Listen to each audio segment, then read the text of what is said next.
The economy was in meltdown mode. Unemployment lines were growing and Americans were losing their homes at a record rate. I'm trying to keep it together. You know, it's hard. Congress quickly signed off on a new stimulus bill. The bill is passed, which the new president signed into law.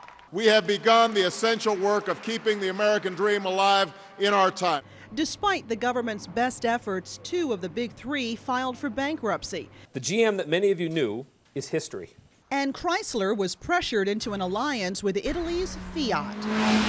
Americans rushed to trade in their clunkers for cash. I got $4,500 for this car. And threw a lifeline to the auto industry. Home prices nosedived and a tax credit brought out first-time home buyers. Bernie Madoff got a new home, sentenced to 150 years in prison for wiping out clients in a $60 billion fraud. Nothing left. I'm on food stamps. Even in tough times, people paid up for a piece of Madoff. His Long Island Beach home sold for $9 million, and his personal effects brought in more than $1 million at auction.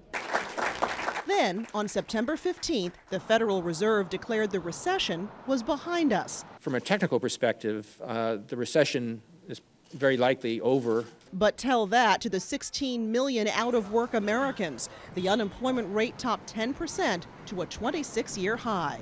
How am I going to support my family without an income that I can depend on? And to the dismay of retailers, consumers remain tight-fisted.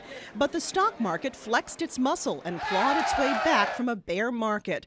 The Dow rallied about 20% for the year, the NASDAQ a whopping 40%. Traders feel confident that, you know what, we're over the worst. Wall Street bonuses also made a comeback as banks rushed to repay taxpayers the bailout money.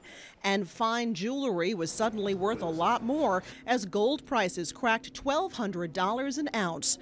The recession may be over, but the Fed chief says it's still too early to say if the recovery will last. Alexis Christoforous, CBS News, New York.